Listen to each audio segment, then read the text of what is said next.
Hello, my name is Suzette Caldwell, National Chaplain of Jack and Jill of America, Incorporated. As a part of our virtual leadership training and development initiative, a targeted group of mothers was surveyed regarding the skills and competencies that support success in leadership roles within Jack and Jill. Thank you to all of you who participated.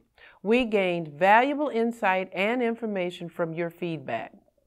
Based on the survey, several competencies were identified as being critical to leadership success. Those competencies include interpersonal skills, integrity, visionary leadership, professionalism, and conflict management. The number one ranked leadership competency identified was integrity. As a result of your input, we will begin the focus of our leadership skills development program with integrity. This module covers foundational information on the concept of integrity, its definition, importance, and impact on the organization both locally and nationally, and the ways we demonstrate it through our actions and behaviors.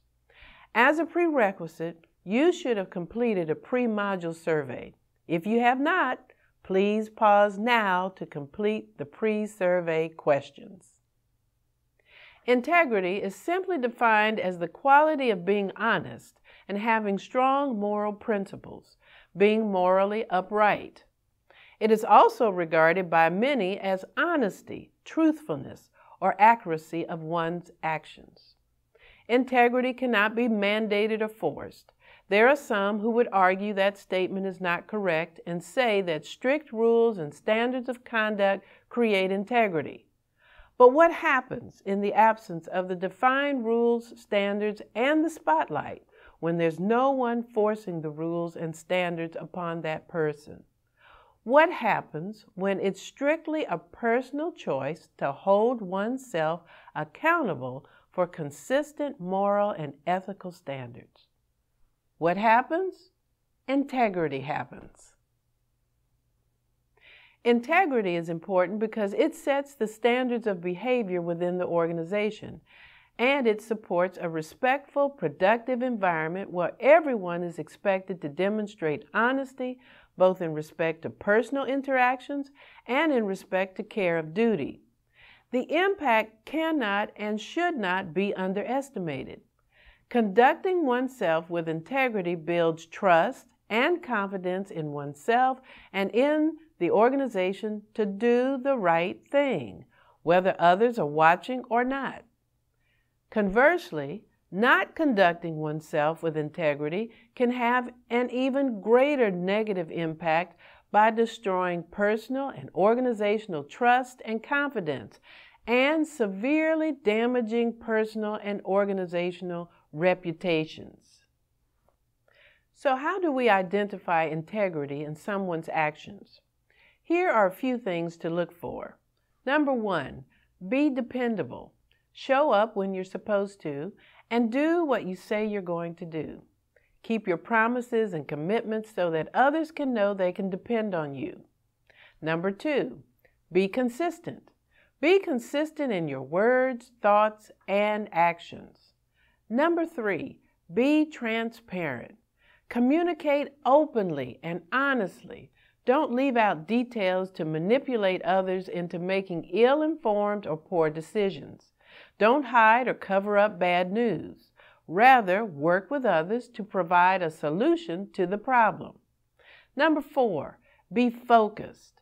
Place effort on resolving the problem or the process rather than blaming others and highlighting what could or should have been done. Number five, be disciplined. Work within the guidelines and channels to maintain the integrity of the process. Don't look for shortcuts and workarounds that conflict with legal and financial requirements and put the organization at risk. Number six, be educated. Review both national and chapter bylaws and policies and procedures and conduct yourself accordingly. Have the courage to hold others and yourself accountable.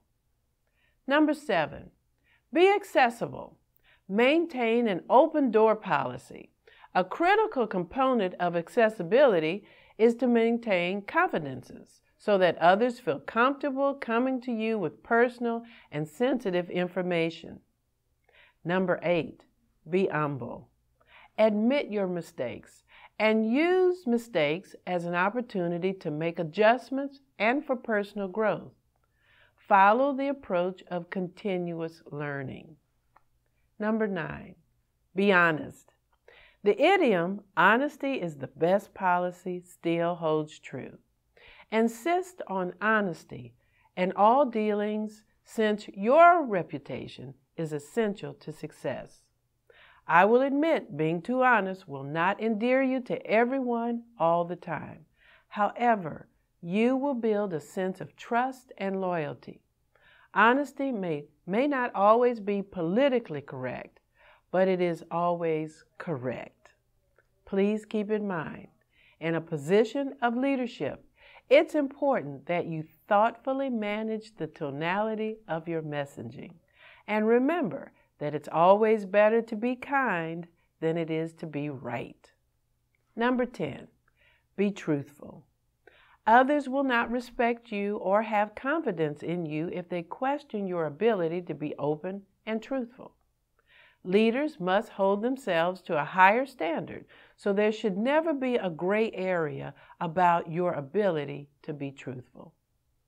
A true leader conducts herself with integrity and draws others to herself because she is trustworthy, dependable, and can be counted on to be honorable in all of her actions, even when no one is watching.